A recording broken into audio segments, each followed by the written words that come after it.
I am Rob's Rogues. For 3 years, I've been reviewing action figures on YouTube, but I've decided I can't continue to review the things the way I've been reviewing them on YouTube. Well, I can, but I've got to expand my horizons. So I've decided I'm going to continue to read comic books, and I'm going to read them as many as I can, and in different locations that I can. I can't be the reviewer that I once was. I must be willing to take reading comics to the next level. Well, okay, well, maybe not here. But I think you get what I mean. I read one book, and then I read another. And then after that, well, I think you know what's...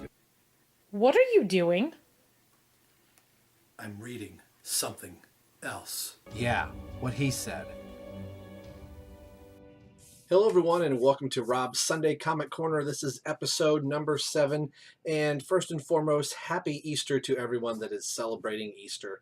I don't know about you, but for me, it has been a long weekend with Easter type of activities going on. We just got back a few hours ago from my parents' house where we had Easter dinner.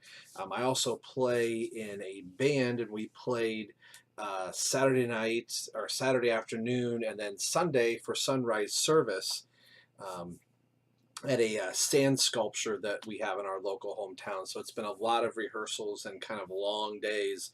So the Sunday Comic Corner is going to look just a little bit different. As you could tell, maybe I'm a little tired here, so I thought, so I have to try to be all bright and chipper on camera for the next half hour or so as I talk about comics.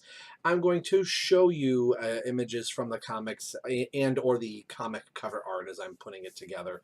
So this is going to be one of the last few regular books for DC Comics until after the Convergence storyline is done. I think the Scott Snyder Greg Capullo Batman series doesn't come out till April, or the last issue for the current run of Endgame doesn't come out to April 26th or 29th, I think, and there may be a couple other stragglers that do have an April book. But for the most part, all of the main DC books are wrapping up while they're in Convergence. I'm only on 2 of the satellite Convergence books. That's Shadow of the Bat and Batman and Robin, and those are all going to be 2 issues a piece, so 4 issues total. And then I'm on the main Convergence story, and we have issue 0 here. So without further ado, I'm going to get off camera, and you can watch some images of the comics. So welcome to episode 7 of Rob's Sunday Comic Corner. All right, hopefully you guys don't mind me doing it this way. This is how I record my podcast, and I can just kind of sit back and relax here and not have to be on camera this week. Just been a long week, and I was kind of toying with the idea, maybe I'll do it later, but I like putting these out, and this is keeping me current reading books, and I enjoy talking to you. So maybe instead of staring at my ugly mug, we can stare at some of these books and images, and I took some images from some of the books. I did a Google search and found some images, so you can have something to look at here. The first book that we're going to look at, of course, is the conclusion of Batman Eternal. This is Batman Eternal number 52, and it has a whole host of writing credits. A beautiful cover art here by Jay Lee, which I haven't edited the video yet, but hopefully you're looking at it right now. And I was really glad to see him do a cover here. Would have been cool to see a Jay Lee drawn issue in the Batman Eternal.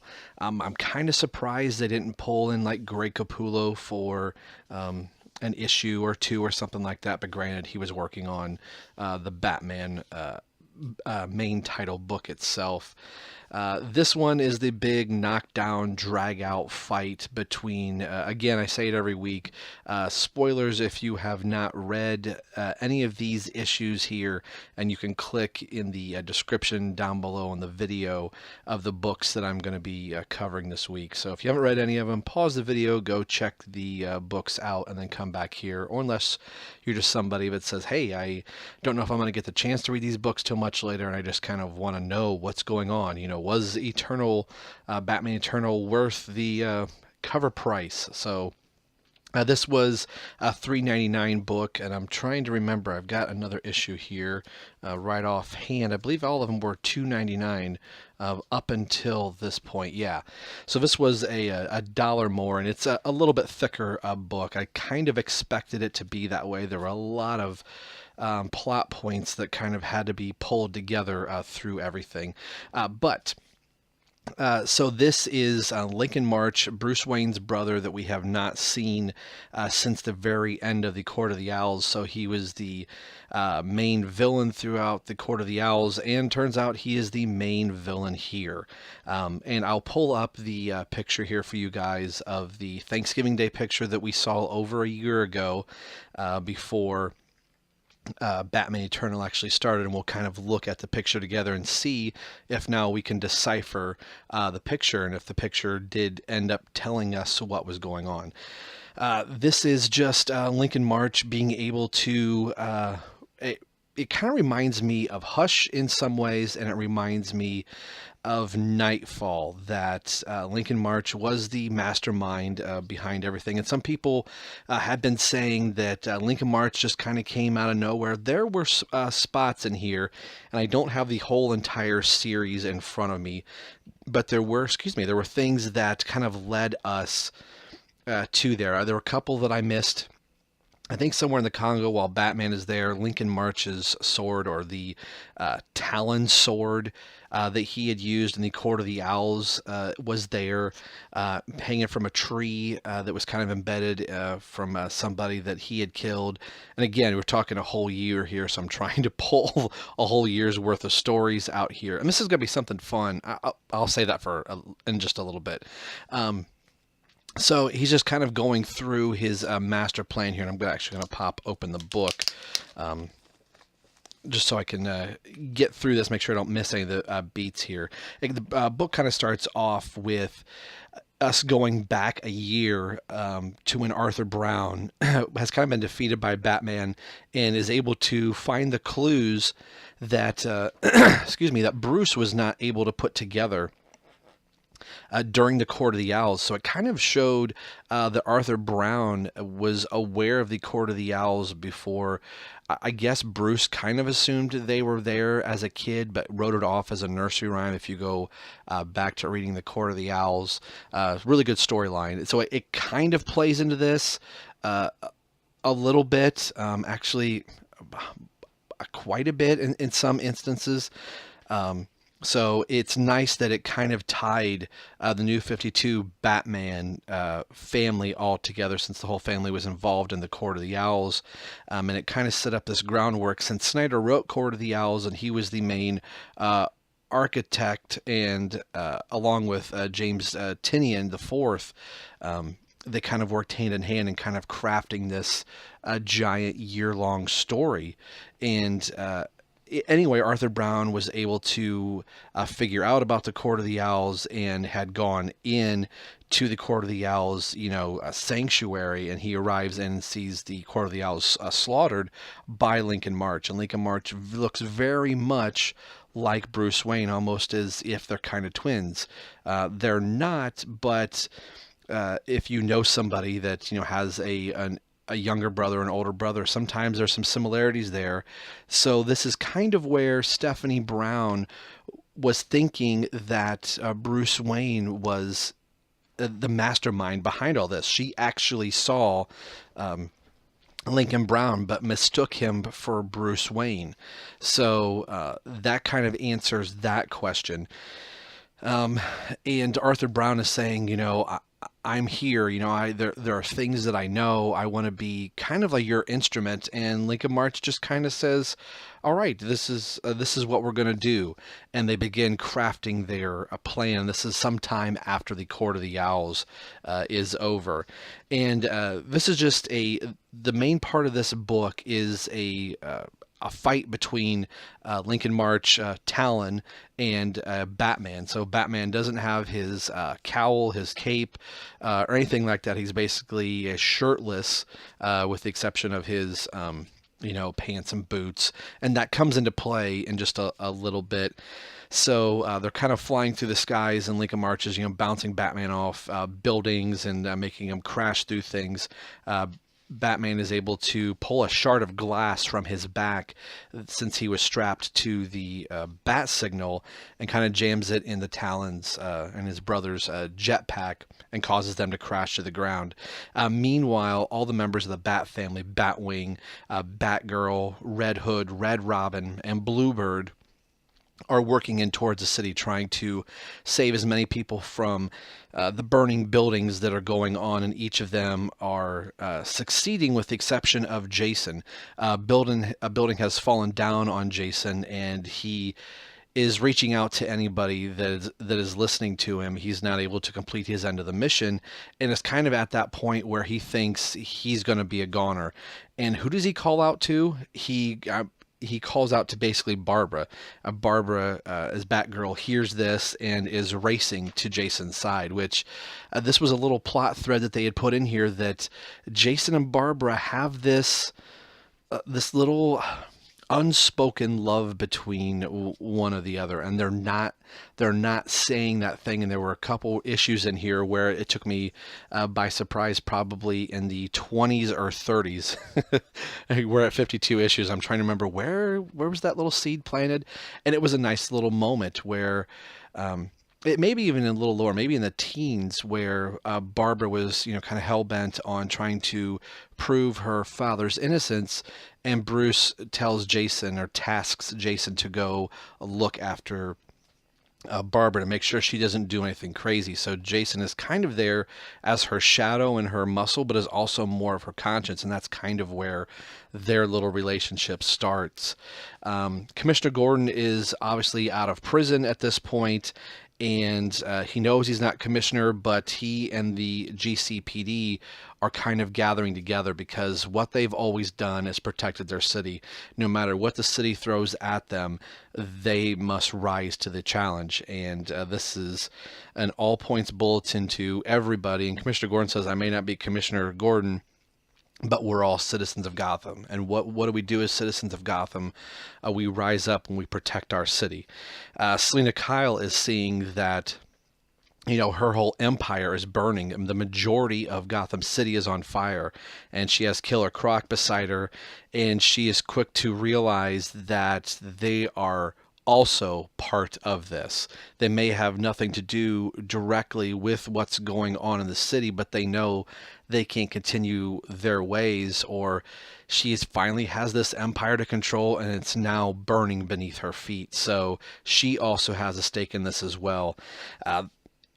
After we get through those little parts here, after Lincoln March and Bruce Wayne have crashed to the ground, I was telling you that Bruce is kind of shirtless and cowlless. He finds some clothing. I think they crashed into like a clothing store, and he makes a makeshift, looks like a Zorro type of a mask. So he kind of covers himself up and bandages himself up, since the Clue Master had kind of carved a bat symbol into his chest. So he's kind of bleeding, but he's bleeding a bat symbol, which kind of puts the bat on his chest, which I thought was a nice touch.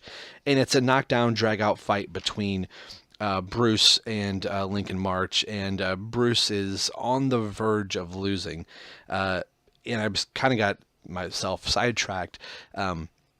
Through their fight, I said this was kind of reminding me of Nightfall, and the fact that it was Bane that let loose every single villain that Bruce has ever fought, and it's started draining Bruce's energy, and from each fight he got to go through, he didn't get a chance to rest, so he became weaker and weaker and more broken. So by the time Bane gets to him, Batman is easy to defeat. And this is kind of like the same thing, that Lincoln March has put his brother through the gauntlet, and now he is ready to deliver the blow.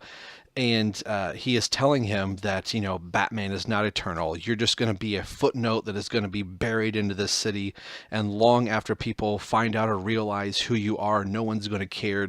You're going to be buried beneath the city that you once tried to protect. And nobody's even going to remember the name of Wayne long after you're gone. And it's at this point that all of the like jumbotrons or any type of a TV screen or any type of a window that can project some type of an image, millions, I would say millions, but like hundreds of bat symbols, kind of like in their version of I want to say Grand Central Station, but Times Square in New York City, of all the jumbotrons have bat symbols lit up, and it's Commissioner Gordon that's broadcasting and tells everybody to Gotham City to listen up. We are Batman. The Batman is all of us. He's one of us. He's been the protector of the city, but we are also citizens of the city, and we have to protect the city ourselves. And then every single spotlight that the GCPD has begins to project signals. So it's a really cool image in the book, and I'll try and find that, but sometimes you're kind of limited to what you see. Stephanie Brown at this time, as a spoiler, is driving out of Gotham City. She was kind of not wanting to be part of all this chaos, and has had some run-ins with her father, and is just trying to get farther and farther away. And a car is getting ready to barrel down on her, and somebody jumps towards Stephanie and takes her off her motorcycle as she's trying to drive, and ends up thanking Stephanie. It's like, are you okay? And she says, you saved my life. And the guy says, you're one of them. You've already done so much. It's like Commissioner Gordon said, tonight it's on all of us. And it's at that moment Stephanie realizes that she is part of this. She is from the city. She's one with the city, and kind of like it or not for her, I wouldn't say like it or not, this is the revelation for her that spoiler is going to be who and what she is. So we find out here in a little bit that she will make an abrupt turn and go back headlong into the fight, no matter if this is her last stand in the city that she's kind of finding out she's starting to love. Barbara arrives just kind of in the nick of time to try and save Jason, and kind of crashes through, and they have this moment together, and it's I wish the panel was a little bit bigger, but it's Batgirl and Red Hood holding each other's hands, and Barbara's saying Jason I, and this is the total Han Solo moment for Red Hood, which really kind of fits his character.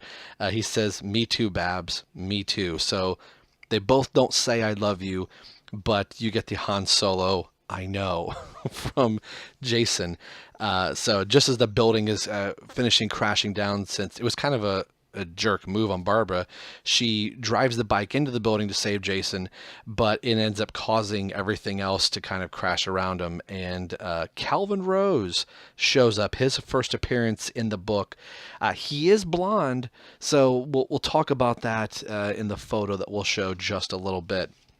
So his first appearance in the book, and then this is where, the call to arms has gone out through Gotham. So we have Bluebird fighting alongside Batwoman, who has had very little to do in this book.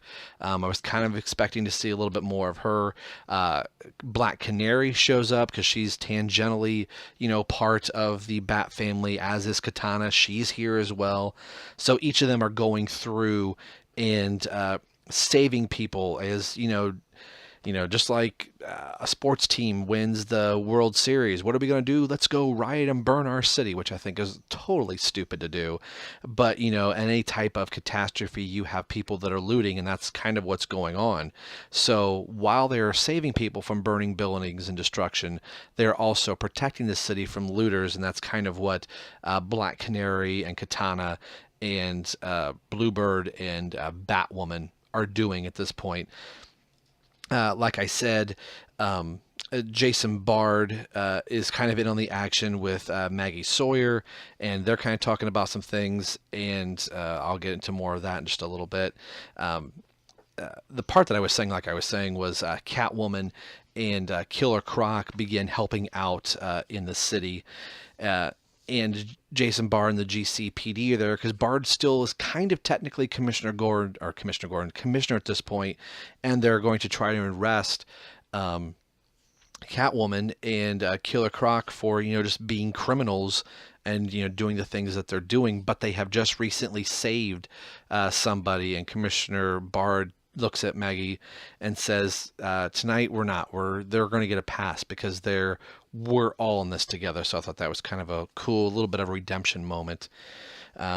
We go back to the fight between Bruce and Lincoln March, and it's Bruce really on his final breath here, completely broken, and just kind of laying on the ground. But this typical Batman is just not wanting to give up, and kind of at the moment that Lincoln March is getting ready to deliver the final blow to his brother, the spoiler jumps in and delivers a punch to his face, and he falls to the ground. And I like the words that are written above her head where she says, "I'm Batman." I'm going to read a couple little passages here because I kind of said I was going to read some of this.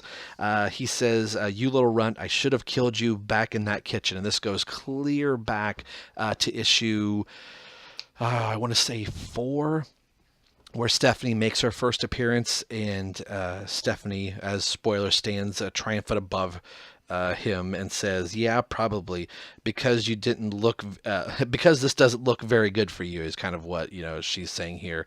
And my favorite splash page, which I'm going to show right now if I haven't shown already, is the entire Bat family standing in front of Lincoln March with Batman kind of down on the ground. You have Red Robin, Batgirl, Batwoman, Black Canary, Red Hood, Commissioner Gordon, Bluebird, Batwing, Katana, Spoiler, and Calvin Rose. I think it's a beautiful picture there. I would have liked to have seen kind of Batman be not more Zorro-ish here, but I think it's really cool. He's trying to escape. I about said Calvin Rose. Lincoln March escapes down through the manhole, and we get some nice Tim Drake moments here. And he says, "Everybody into the tunnels. We'll scour the tunnels. We can't let him get away, Batman." And Bruce our Batman is standing up, and this is the cool moment where you're not going to stop Batman. He's going to go through, and Commissioner Gordon is now holding Batman up and is telling him to look in the air. We've won. I'm going to read this passage here. Batman says, we need to go down there right now. We need to get back to work." Gordon replies, "Oh, no, you don't. Do me a favor and look up. The city is under control, Batman." The city is under control. Batman saved the day. And he's looking up and sees all the bat symbols and the jumbotrons. It's just like he always does, and just like he always will. And it's kind of like that victorious moment. And that's kind of the end of the fight. We get the closing moments here. Backus says 1 week later, kind of the fires have been put out, and Vicky Vale has been promoted to now editor of, I think it's the Gotham Gazette. I probably have Batman Forever on my mind. I can't remember what the newspaper is. Give me a break. It's been a year. So she's been made editor, and Jason Bard is in there, and Vicky is on like her 12th draft of the story. And she is saying, "Yeah, you may have come out smelling like a rose towards the very end, but you have a lot to account for, and they're going to rip away your commissioner duties right now." And Jason Bartis says, "I've already stepped down. Maggie already has the job. If you want to print this out, that's fine. But I think I have some information for you that you might want to rewrite, your 13th draft for the newspaper." And she's like, "Great. Well, you're buying me dinner, and don't think I'm going to be too easy on you." And he's like, "Oh, of course you are." And she's telling him, "You'll be disgraced, Jason. You'll never work in this town as a law enforcement again." And he tells her, "There's always room for an ex-cop in Gotham, Vicky. Do you think the Penguin is hiring?" And she's like, "Haha, not funny." We have Batman back in full costume again, and Catwoman is calling him with one of the bat signals that are still floating around in Gotham City, and he kind of does the Batman Forever. The bat signal is not a beeper, Dr. Meridian. Okay, maybe not that. But where I thought this was kind of a cool moment where Batman and Selina, this is one of the first times they've had a chance to talk in a while since she had kind of kidnapped Stephanie Brown. And she's kind of saying, kind of what she's doing. Yeah, they've had their thing go on, but this is kind of going to be the end of that. If, has telling Selina, you've kind of been dancing around this line. You are clearly on the other side of the line. You're kind of getting a pass from me. And we have a little reveal here that the Penguin is now working for the Catwoman, which I was not expecting. Another cool thing, Batwing really didn't have a lot to do other than the first, few teens of the book, and then didn't kind of come back around for a while. Towards the very end, but Cochrane and or Corrigan rather, Cochrane, Corrigan and Batwing were kind of working side by side, and Batwing apparently now Fox, Lucius Fox's brother, can kind of sense some spiritualistic or and ghost type of premonitions like Corrigan can. So that's something new for the Batwing character to be able to do, that he can kind of get in this darker type of a realm like the Spectre can. And Corrigan is telling him, I can't control when the Spectre comes out. It's part of me, but you have some seeds and you're able to do and be a part of this world, and you have control of that, and that's why Batman picked you for it. And you find out he's putting a task force together, calling themselves the Midnight Shift. Now, I don't know if this is going to become a book in the DC Comics after Convergence. There are going to be a few other books that are added after the month of, after the month of June. So I'll be kind of curious to see where this goes. I like the story between Corrigan and I want to say it's Joe Fox, but I think that's wrong. Lucius Fox is his son. Again, it's a year. Give me a break.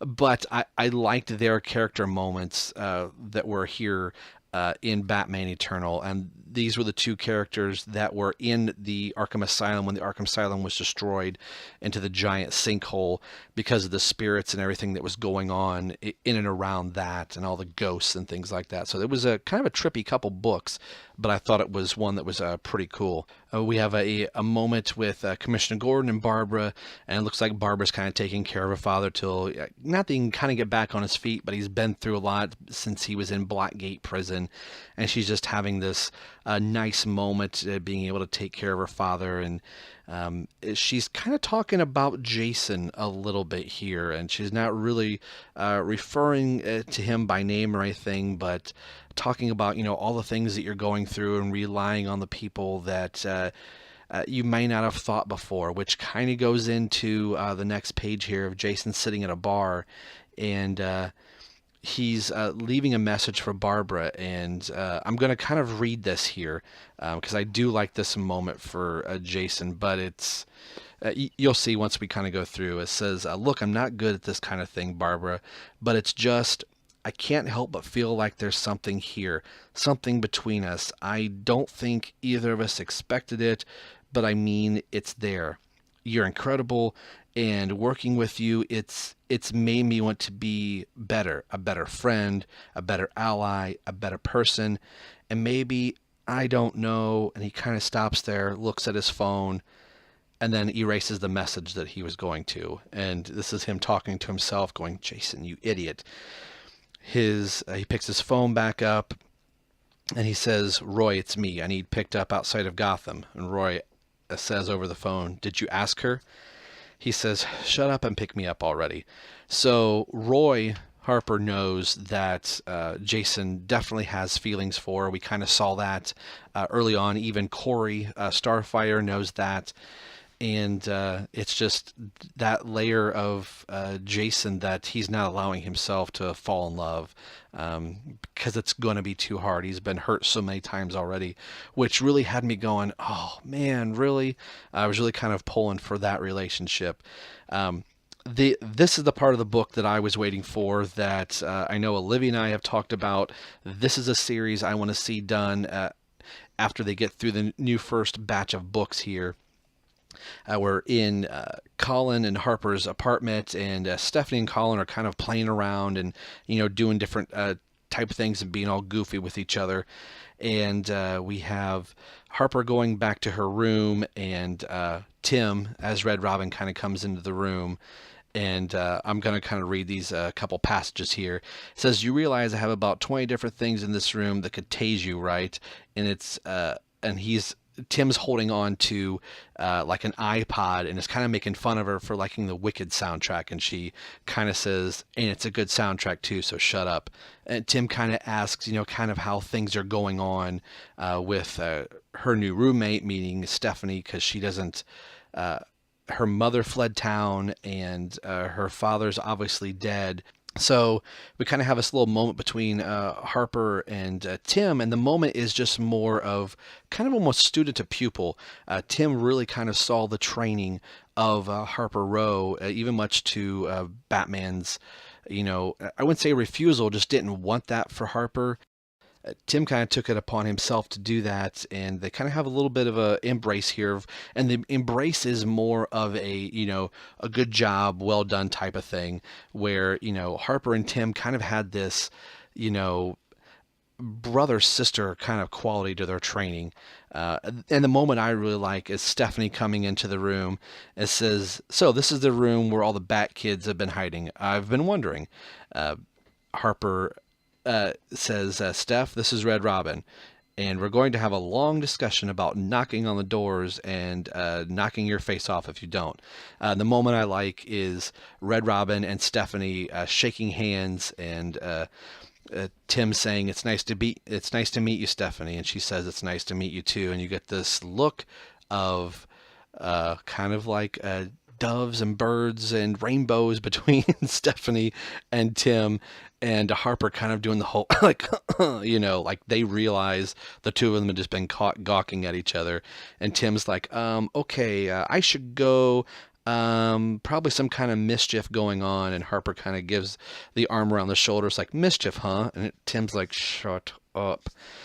Stephanie does ask Tim if they found the man who killed her father, and Tim says, or Red Robin rather, says that we found part of his suit in the subway, but it's like someone else got to him. And who else do you suppose got to Lincoln March? Of course, the surviving members of the Court of the Owls that Lincoln thought he had killed.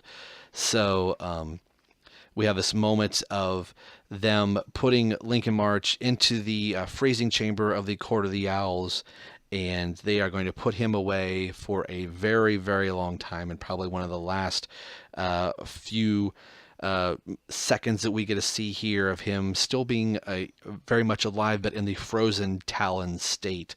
So it's just like the Court of the Owls. You can hide from them, but they know what's going on at all times. So the Court of the Owls is still even bigger than Lincoln March thought they were. Like, he thought he had killed all of the high-powering Court of the Owl members, but there's still some even higher that he didn't even know about. And the final page is, I'm going to read this between Batman and Gordon. Gordon says, "Each turn around the corner roller coaster becomes something more." Batman says, "That's one way to process the last few months behind bars. I need to keep my sanity somehow, Batman. You're no longer commissioner. Some of my allies, I don't know how they will recover. Everything has changed so much. This has been a hard year, Jim." They're all hard years. I keep wanting to say Commissioner Gordon. They're all hard years, Gordon says. "That's the deal. That's what we signed up for. And don't pretend you came here just for a chit-chat. I've got a police scanner myself. Scarecrow's breaking out his newest toxin downtown. What do you think, Jim? You have one more in you? I just might. Why don't we find out?" And it's Batman leaping off the building with Commissioner Gordon holding a gun, saying, like the end, like Gordon is getting ready to kind of be part of the Bat Task Force, if you will. So that is the end of the year-long Batman Eternal. What did I think about it? I enjoyed it. I thought it was really good. There were a couple little lulls in here, and you're kind of going to get that with a weekly series. There were a few plot points that I think they stretched out just a little bit too long, and I think they could have kind of rounded those up just a little bit tighter.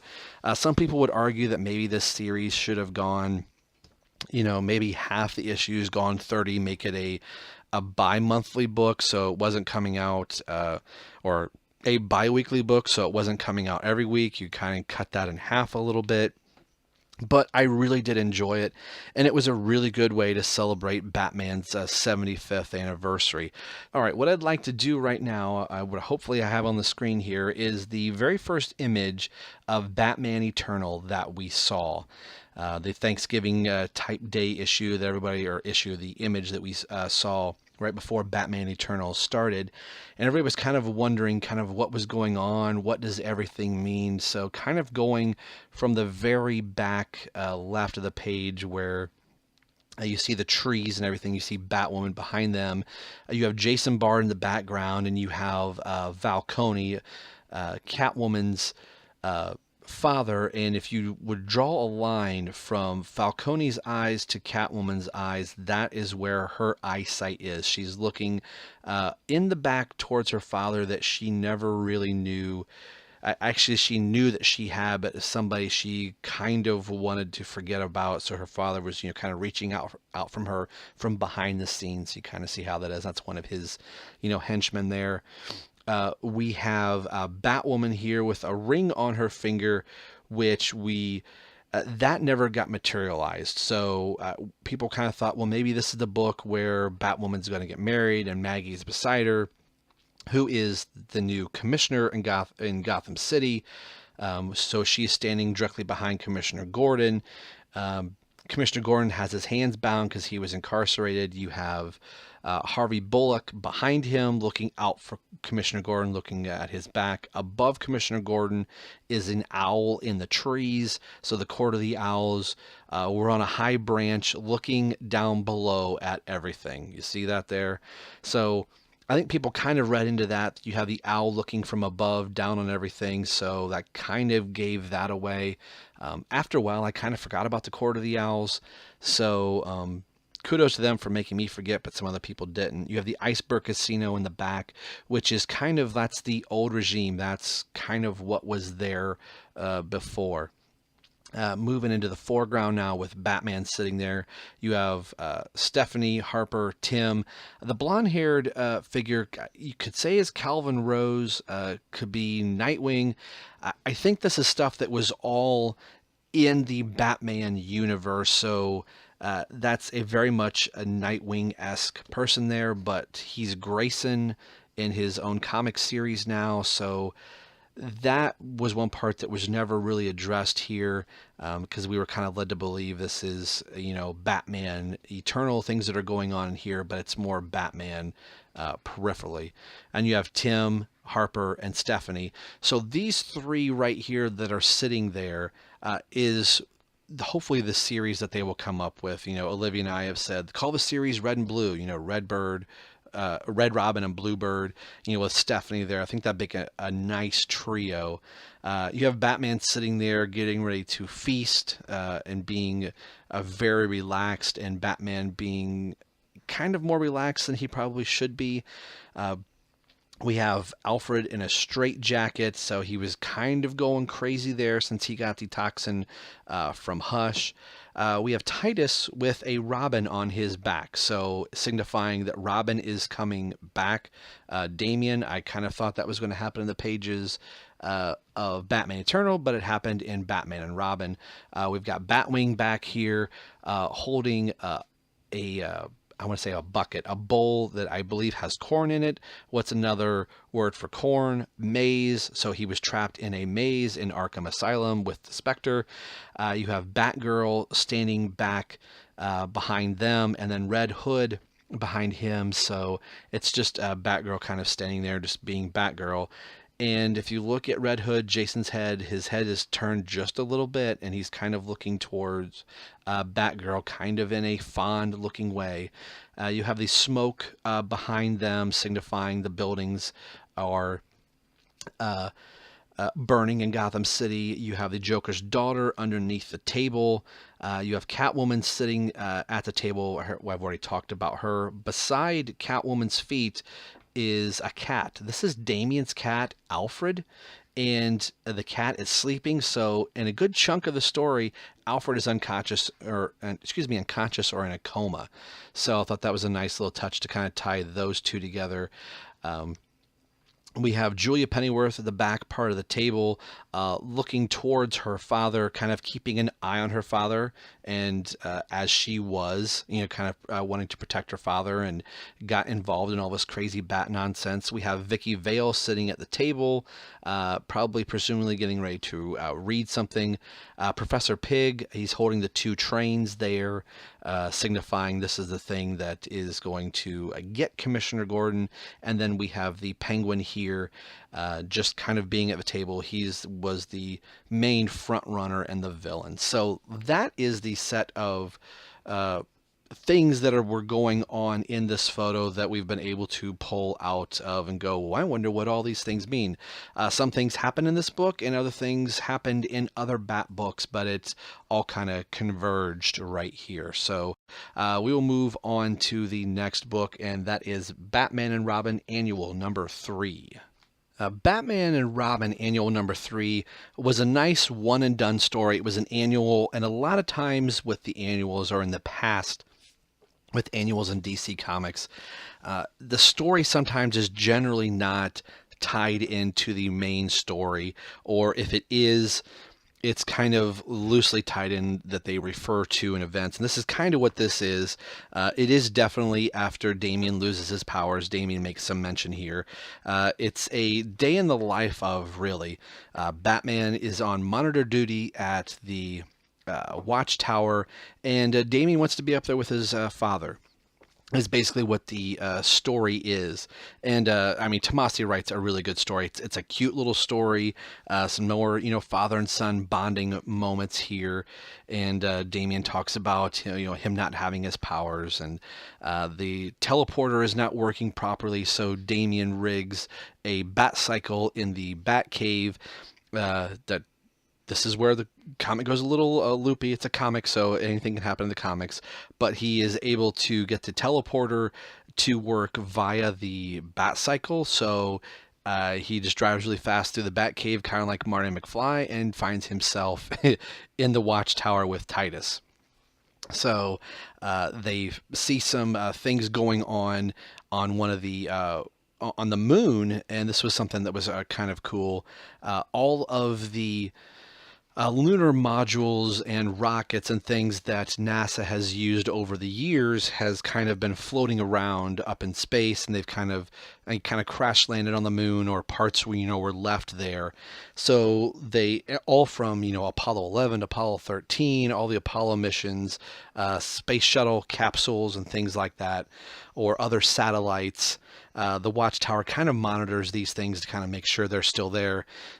And Robin kind of notices that there's some activity going on. It kind of notices some lights in one of the lunar modules, and they make mention that some of them have been up there since 1969, so the lights should not still be functioning, even though they're on solar cells. Every once in a while, a cell will get charged enough, but they can kind of tell that these lights have been on for quite a while. So the basic gist of it, they find some aliens that have kind of replicated themselves to look like former NASA astronauts through, skin fiber and cells and hairs that might have been left in the lunar modules. So it's just a father and son, Batman and Robin, team up to punchy run the aliens out of the lunar modules, and they were going to try and crash. They have connected all these lunar modules together into kind of to be like a missile, and they were just going to fire it towards Earth. So in typical Batman mode, as they're fighting, tells Robin, you need to save yourself. And they have this little moment where Batman and Robin are in like space suits. They're kind of hopping along or driving the, Apollo 11 space buggy through the lunar landscape. But Batman does his typical, save yourself. I'm the only one that can save this thing. Stop the rocket from crashing, and sends it off course, and it's going to crash into another moon. And it's Damian that comes in to save the day.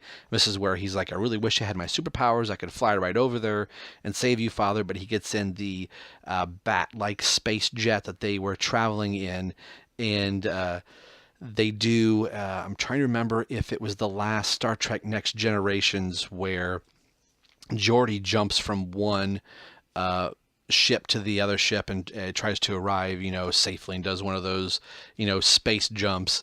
Batman is out of his spacesuit because it was hurt or damaged during the fight, so he has to kind of hold his breath and do this, flight through space really quick, which I think in space he probably would have exploded, but hey, it's Batman. So he's able to get right into the jet right at the last second, of course, and Damian and Batman, fly off and land on the moon and or land on the little planet that the spacecraft had crashed in. So they had saved the day. The rocket didn't crash into Earth. What these aliens were going to do. So inadvertently, they killed the aliens because they let the rocket crash, but hey, it is what it is. They were going to destroy the Earth. And we have this little tying moment from Tomasi where it's just a little moment between Batman and Robin where they're staring at the moon, and then behind the moon is the Earth, and Damian is taking a note of everything that they do and all the crazy stuff that they've been through. They just don't get the chance to take that quick little moment and just see the universe for what it is, and they're kind of Damian is marveling at the stars, and Batman asks him what he sees, and he says, "I just see millions of stars, and what a beautiful galaxy it is." And Robin asks Batman what he sees, and Batman says he sees pearls. "I see hundreds and thousands of millions of pearls." And that is a reference to once Damian started coming around to working with his father to show him that, he's growing and that he actually cares. This goes clear back to the very first arc in the New 52 and Batman and Robin, where Damian went to Crime Alley and reached down one of the grates, and it's kind of a stretch, but I thought it was nicely written that Damian found one of Bruce's mother's pearls, or his grandmother's pearls, from when Joe Chill killed them, that they had fallen down the sewer grate, and that's what Damian was kind of doing down there, and he was able to find one and gave it to Bruce to say, look, I care about our family, I care about our history, and I care and I love you, Father. So that was kind of nice to tie that in all together. This is not done by Patrick Gleason. It's done by R.Y.P. Rupp. The front cover on this is done by Saif, I believe, if I'm saying that right, who has done the Batman Superman book recently, and this front cover is just absolutely beautiful.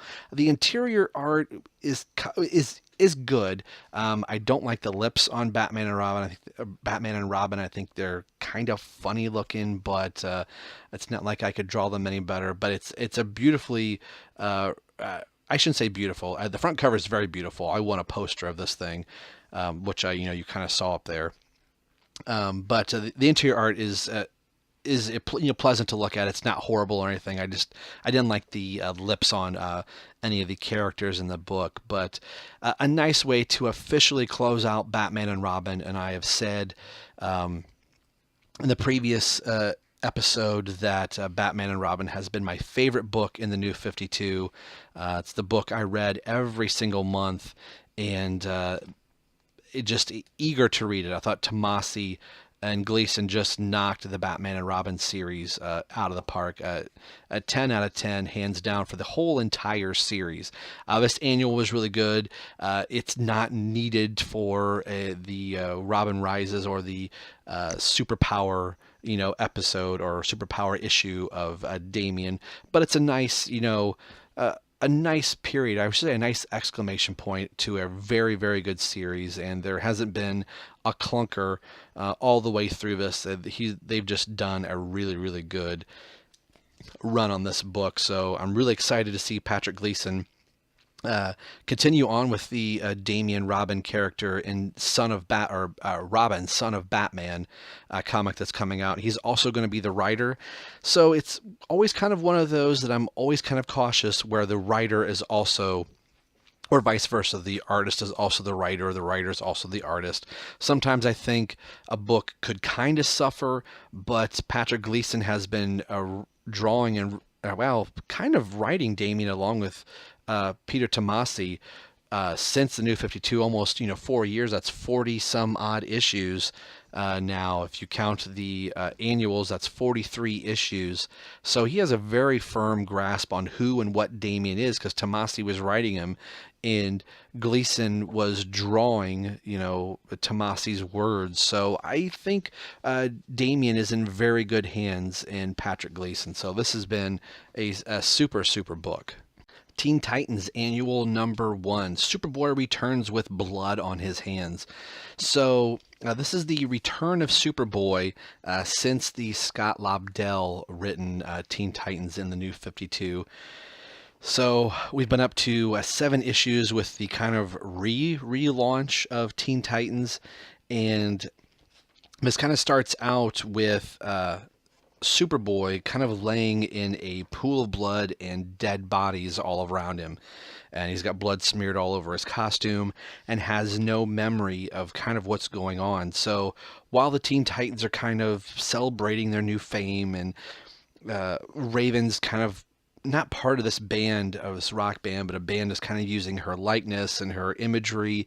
She's kind of hanging out with them. Beast Boy and Bunker are kind of doing TV type show things, and Wonder Girl just keeps getting herself filmed, acting out. And so everybody's in the media spotlight, and Tim, Red Robin, has been, kind of on the Titans, like, this is not what we signed up for. We didn't put this, or he keeps saying, I didn't put this team together to be, internet celebrities. We're here to save lives and to help other teens that are like us. And that's kind of the discussion that's going on. But Cassie, as all this is going on, of course, in this day and age, when anything happens, it's instantly on Twitter or Facebook or Instagram or Snapchat or whatever those things are. So instantly the news starts filtering around that Superboy is back, and he's been taken in and questioned for murder. He's got no ties or recollection to the incident that happened. He just is kind of saying that it's not him. He didn't do it. And Cassie is really kind of taken aback by this, that, she and Khan kind of had a moment before they got sucked away in time. And if you go back to the Scott Lobdell thing, where John Kent would be the alternate timeline or future version of Superman, and Wonder Woman's kid that is kind of evil and all that type of stuff. So Superboy was kind of lost in time somewhere. So I think that Pfeiffer is King and Pfeiffer are kind of pulling from that a little bit and kind of leaving some of Lobdell's Teen Titans out of it, but they're trying to find a way to pull Superboy back in. So I'm not really sure if it's John or Khan at this point, which Superboy it currently is. Martian Manhunter shows up to question Superboy and is saying that Superboy killed and murdered this race of people. And Superboy, they were aliens in disguise as humans, and something made Superboy, or Superboy was led to believe, and everybody else was led to believe, that he in fact committed these murders, and he can't remember anything. Red Robin's trying to console Wonder Girl about Superboy, and she is just really beside herself, not knowing,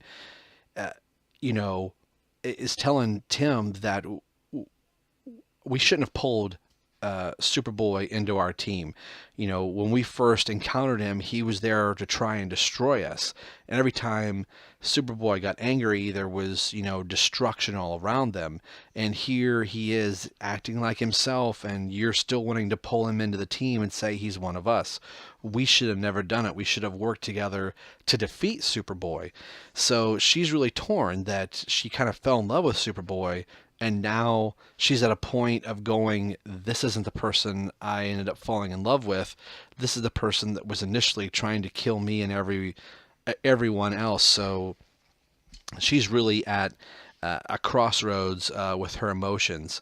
While Martian Manhunter is questioning Superboy, Superboy was left with one other survivor of this murder that had happened, that it was kind of like Superboy had done something. And I don't know entirely how to pronounce her name. It is spelled Ra'Ut, Ratu or Ratatouille, the Disney movie. I'm not exactly sure who this is. She's kind of a shapeshifter alien, and Martian Manhunter and her have an history somehow. She was in a Green Lantern series for a while in the New 52, so I'm really unfamiliar with kind of her role in this, but she's kind of a shapeshifter like Martian Manhunter and almost a Martian like he is, I believe, or some form thereof. So they have some blows going on with each other, that she was there with Superboy, and she is saying, he didn't do this, but as Martian Manhunter is probing Superboy's mind, he is kind of, he can't find that information out, but he is kind of almost believing the media and kind of getting the feeling that Superboy is generating and saying, I believe he did do this. He may not be able to remember it, but all that is everywhere. So that they're kind of going back and forth, and the rest of the Titans are just filtering in with the information that's going on. Of now it's all over the internet basically, and they are deciding, are we going to try and help Superboy? Are we going to go to bat for him? And Tim is slowly pulling in each of the members of the Titans and kind of rallying everybody together, saying, we need to help and support Superboy. Ratu ends up breaking Superboy out of prison. So not only was he kind of arrested and brought in for questioning, but she has broken him out of the jail cell. So this is the information that's going out across the internet, that Superboy is now a fugitive, and she's been shape-shifting so much that she's losing the ability to kind of fly, and she ends up kind of going back into her human form, and says, is there any safe place we can go? And the only place he can think to go is back to the Titans. So this has Cassie really kind of furious that Tim would allow Superboy back in, and it's kind of like, great, she's conflicted by the way that she's feeling already, and is totally not sure if they should be even on the side of the Superboy. Great, now we have a fugitive in amongst us. That makes us look 10 times worse. And so Cassie and Tim are really kind of going head to head here of which side is which. And Tim is still on the side of, I believe he didn't do this. He's been framed. It's, he's kind of drawing a line in the sand. And the new Power Girl is kind of there going, she's the newest member of the team. She doesn't really have any affiliation with Superboy. Yeah, I'm a Teen Titan and he was too, but he's not really a friend, and far as I can tell, he's a murderer like everybody else is saying. So sides are being drawn. Bunker's kind of on that side. Raven is kind of the same way, and Beast Boy's not really saying anything. So the Titans are kind of being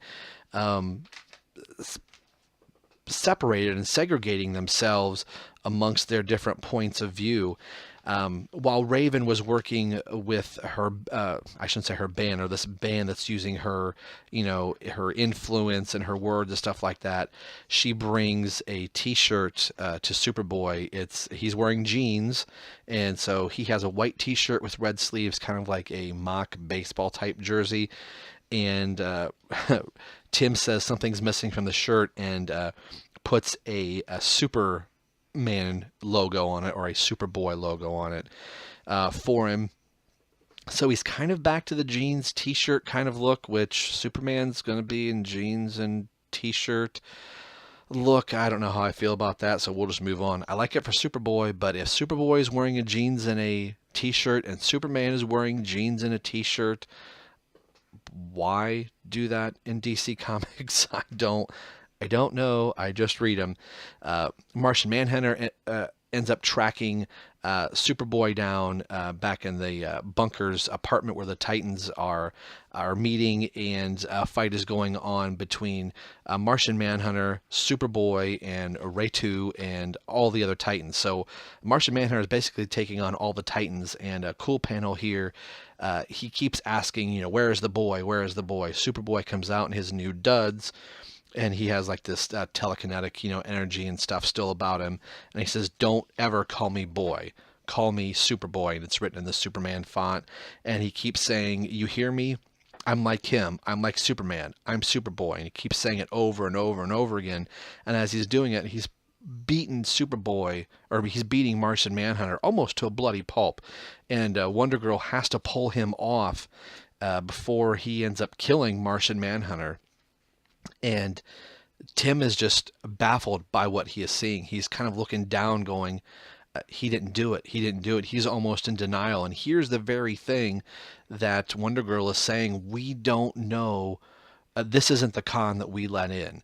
If it is, we don't know what's going on. And we're aligning ourselves to be part of this, charade. If we are going to proclaim that Superboy is innocent and he is found out to be guilty, what's that going to do to this team that you are so proud of, Tim, and that you say we're all here for each other? If Superboy's tanked, that's going to give less credibility to the rest of the Teen Titans. In this, Cassie has called Manchester Black, and what we see in the final page is that, he's kind of saying, well, I've got another team here.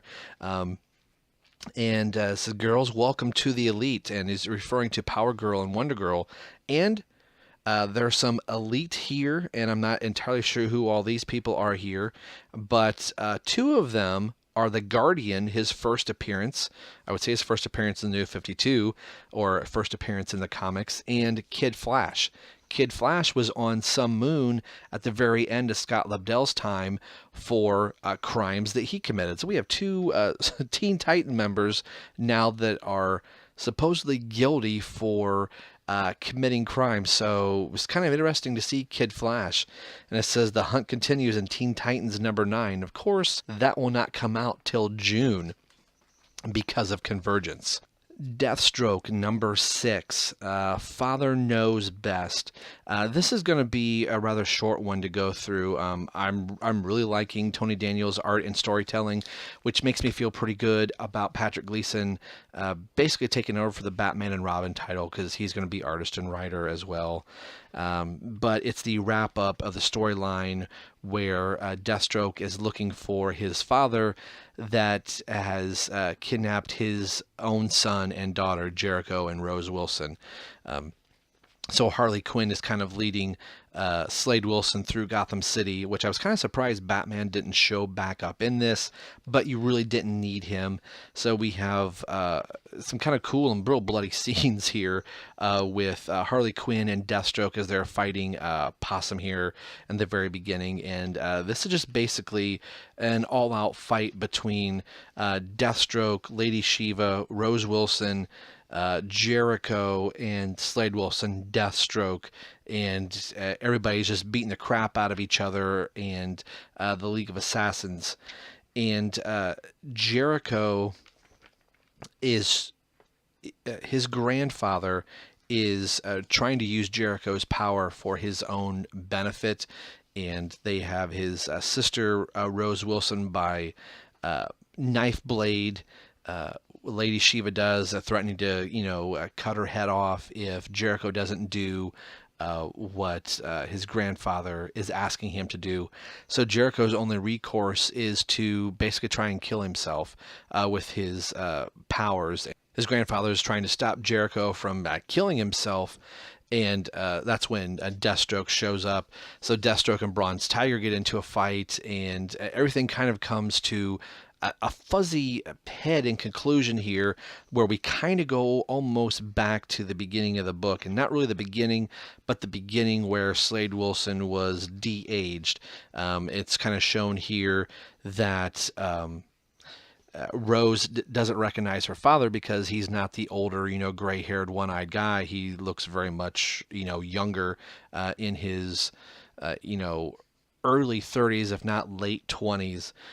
Jericho ends up putting out a bright green pulse that Slade kind of recalls, and he's back to a state in the bed where he was first kind of basically brought back to life. And it says it's less than that. someone made business personal, and I'm not going to rest until they pay. And it says, see Slade Wilson's new toy in Convergence, Batman Shadow of the Bat #2, which we will definitely be looking at that. And then says, then join us in June for Deathstroke, God Killer. So it didn't, as beautiful as this book is by Tony Daniels to look at, and the story was written well, it just didn't go anywhere other than Deathstroke came in to try and save his son and daughter, and Jericho let off this big, huge green energy burst that caused everybody to black out, and Slade Wilson wakes up in some bed somewhere, and there is somebody standing in front of him, and he really doesn't remember hardly much of anything. He doesn't know how he got there, and what is the outcome of everything that has just happened. So it was a really weird way to end the story, but I kind of blame Convergence for that, because this is only the 6th issue, and yes, I think Tony Daniels should have been able to wrap his story up in 6 issues, but maybe the time that Convergence was announced, that he was planning this for 6 or 7 issues or 8. So I don't know in June if that's going to continue. I would like to think so, but we've got a 2-month wait to find out if the story kind of has another turning point, if you will. So we will go on to our last 2 books. Futures End 48, the conclusion of Futures End. I'm going to kind of paraphrase these last 2, Convergence being the last one. You'll understand why in just a little bit. Like I said, I've only read the last 3 issues of Futures End, and I'm looking at my stack here. I have issue 11 of Futures End sitting in front of me. So during the hiatus here, I will officially read the rest of Futures End. I think I just said Convergence, but I think you know what I meant. But at least I wanted to catch the end of this here as Futures End and then Futures End Earth 2 all kind of go in together. I wasn't reading Futures End Earth 2, but I think I'll get a catch-up issue in issue 1 of Convergence. This is Tim arriving as Batman Beyond now, in the timeline that he thinks he's supposed to be in. And when he gets there, everything's perfect and nice. There are statues in memoriam to all of the fallen Justice League members, because this is a 35 years into the future. So Tim has kind of jumped quite a bit of time into Terry McGinnis's future, where everything looks nice and bright and they've won. He sees his girlfriend down there and goes to kiss her, and quickly realizes that it's just a hologram from one of Mr. Terrific's drone balls. He is seeing Maggie again, and it's not.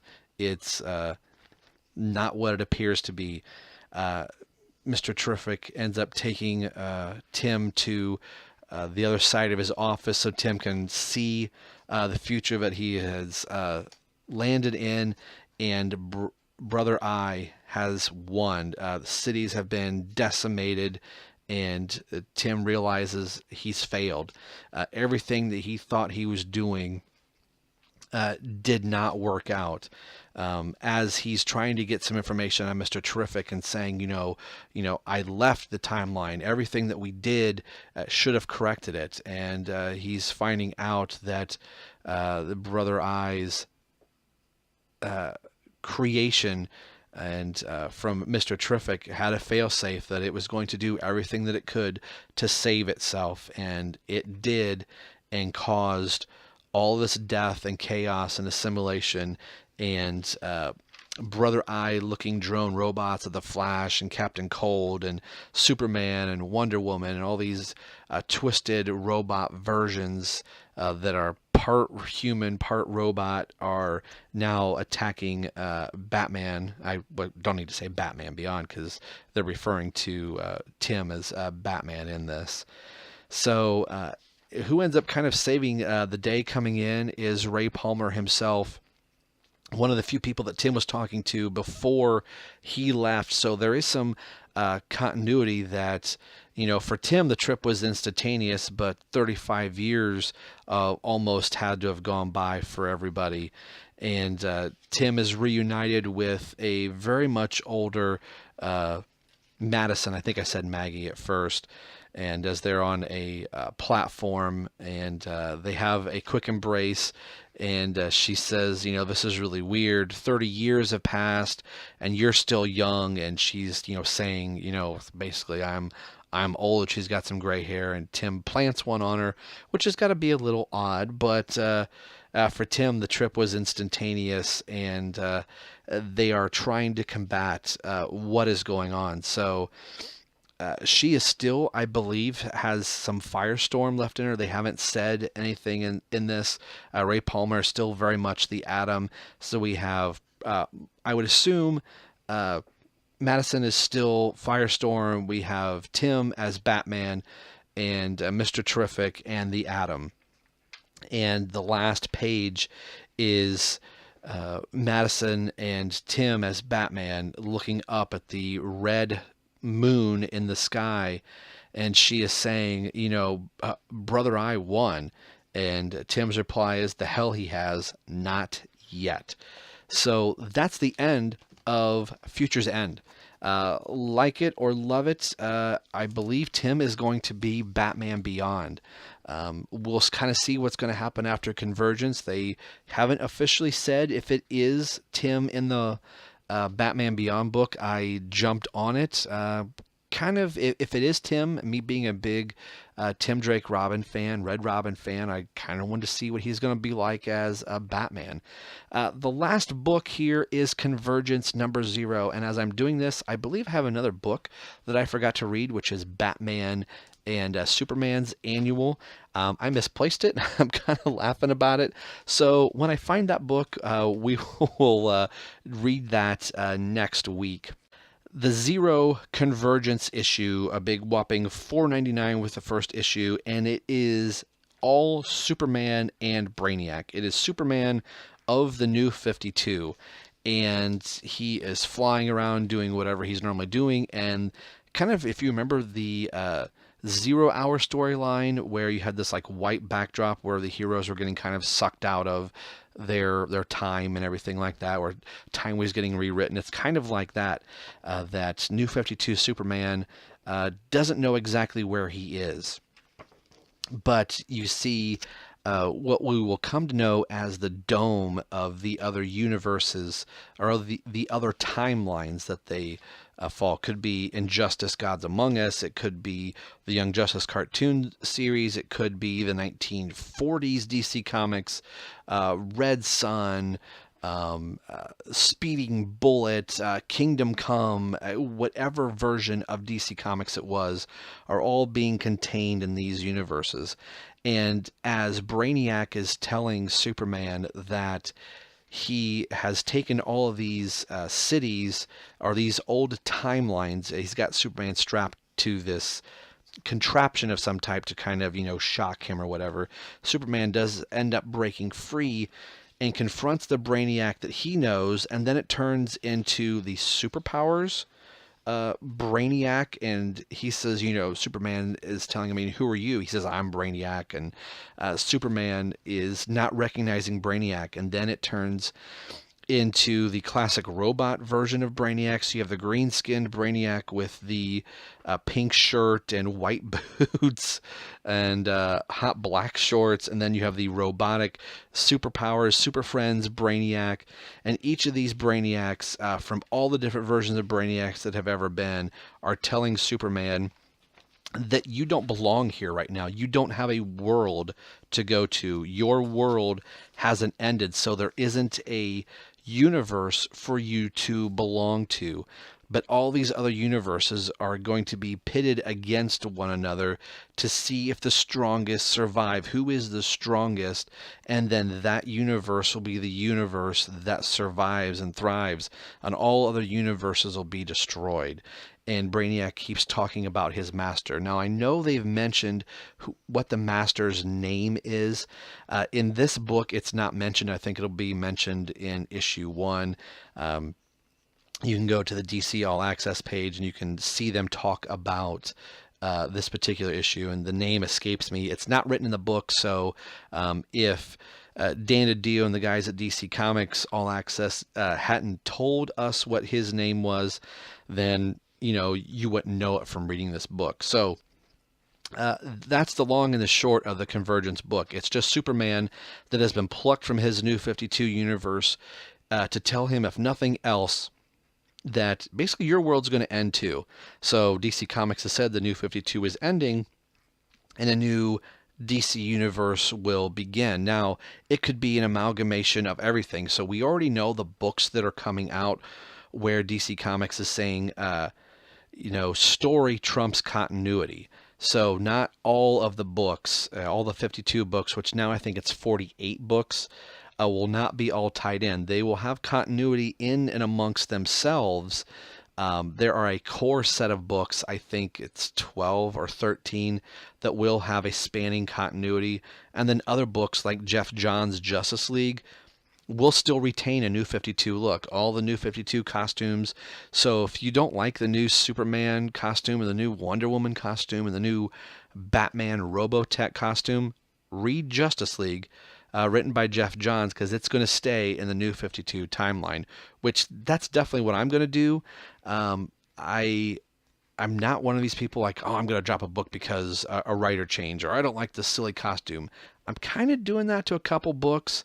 I don't know. I'm staying on the Scott Snyder Batman book to just kind of see how it goes. And maybe, hopefully this won't be a status quo for long, so it'll be nice to be on the book and see the change. But I don't know. I'm really kind of torn about this, and I kind of want to see where Convergence goes and what the whole scope of the DC universe will look like in June. Even though they've announced the titles in June, there's still going to be a couple other books that have yet to be added that I think are going to come out of Convergence. So maybe we'll get some of our old DC continuity before the New 52 added back into this new universe. They're trying new and different things and letting writers just tell really good stories. So the writers will be telling their own stories that are in continuity with themselves, but the things that are going on in the Batman book don't necessarily have to be attached to what's going on in the Green Lantern book. And then, we've got to make sure what happens in this book happens in this book. They'll kind of let them do their own thing, which at the end of the day, all I really want to read is a really good story. And as long as the writers know their own personal continuity, that's all I care about. So that's going to be the end of this portion. I filmed an ending for it, so I'll stop talking here so you can watch me on screen in 5, 4, 3, 2, screen. All right, that's going to wrap it up for Rob's Sunday Comic Corner. I misspoke. I'm on another book. It's for the Convergence title, Batgirl, which I'm really looking forward to. It is the Stephanie Brown Batgirl with Red Robin in his cowl version, the old continuity that we had before New 52, and Cassandra Cain, Black Bat. I'm going to minimize my screen here, so I'll probably be looking down at my computer screen.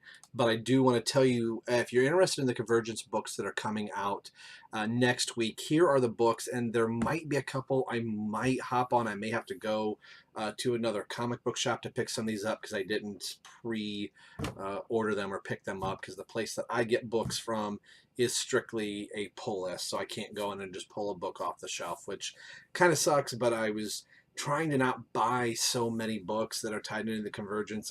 I'd like to pick up a few more, but anyway, here are the books in case you are wondering about Convergence, and some of these titles are really cool. So some of these could be old continuity. A lot of them are old continuity, but they may have an intermix of maybe an Injustice Gods Among Us villain or character, or the Red Sun storyline, or Kingdom Come. But here's what's coming up. Convergence Teen Titans 1. It's Donna Troy and Roy Harper with their kid and Starfire on the front cover. We have Convergence The Question, which is Renee Montoya. And these are all for April 8th, would be this coming Wednesday. Convergence The Atom #1. This one sounds really interesting. Convergence Superman #1. It is Superman and Lois getting ready to have their first child, as you know, these were the events that were kind of going on before continuity or maybe different time shifts. Convergence Speed Force, which is this is another interesting one, which is Wally West and his kids. So the Flash Wally West, if you miss white Wally West. Not there's anything wrong with any ethnicity, but the way Wally West should be. I'm not getting into that discussion, but I think you know what I mean. So the traditional Wally West, that's here. Convergence, Nightwing, and Oracle. This one sounds really, really interesting. It's the romance of Nightwing and Barbara. Do they ever end up getting together? You know, this kind of puts that question to rest or to bed. Wink, wink, or however you want to say it. Has a Hawkman on the front cover that Nightwing's fighting with. Another interesting one. Convergence Justice League #1, and it's the all-female Justice League. The cover's kind of hard to tell here, but I see Mira, Zatanna, Supergirl, Speedy, or Arrowette. So there you go. Convergence Harley Quinn #1, and all these Convergence books. There's only going to be 2 issues, so next month there'll be issue 2 of these books, and it's for the next 6 from now until June. So there you go. You can figure out the frequency in those books. The one that I'm definitely on is Convergence Batman and Robin, where Batman, I believe it's Batman Bruce Wayne, and Damian Robin are going up against Jason Todd. And this is Jason Todd pre-New 52. This isn't the Pillhead version of Jason Todd. This is Jason Todd that is still wearing the white suit, but he's adopted the black jacket and the more traditional red hood mask that we've seen. And that is in continuity. I'm looking up in my book here, like you can see. But the Batman Dark Knight White Knight book where Dick Grayson was Batman. So where they kind of changed Jason's appearance, got rid of the cape and started adding the jacket. The next one I'm on, I talked about, is Convergence Batgirl #1. That is Batgirl, Stephanie Brown, Red Robin, Tim Drake, and Cassandra Cain, Black Bat. Convergence #1, the main story, will be out also. This one kind of revolves around the Earth 2 team, so I'll talk more about that as they come out. And then the other one that I'll be reviewing here is Batman Arkham Knight #2. And there's a couple other books that are coming out. So let's see if I can get my camera back up here. So there we are. So that's kind of what's coming up in comic book stores this coming Wednesday. So if you kind of wanted to check some of these, again, you can go to dccomics.com, which is where I was getting this information from, and you can just click on, I think the tab is New Books, I think. New Comics, click on the tab this week, and you can see all these books, and you can click on them and read more of a description if you'd like. So I'm at least going to have 3 books for next week in the Convergence, actually the satellite titles, the main Convergence, and Batman Arkham Knight. So there'll definitely be a Sunday Comic Corner, but we'll be kind of in Convergence mode by then, and unless a random book. There's a couple other books in the current New 52 continuity that are still kind of going on. I think Snyder and Capullo's Batman is the last one. So thanks for watching this episode. We will see you again next Sunday on Rob's Sunday Comic Corner.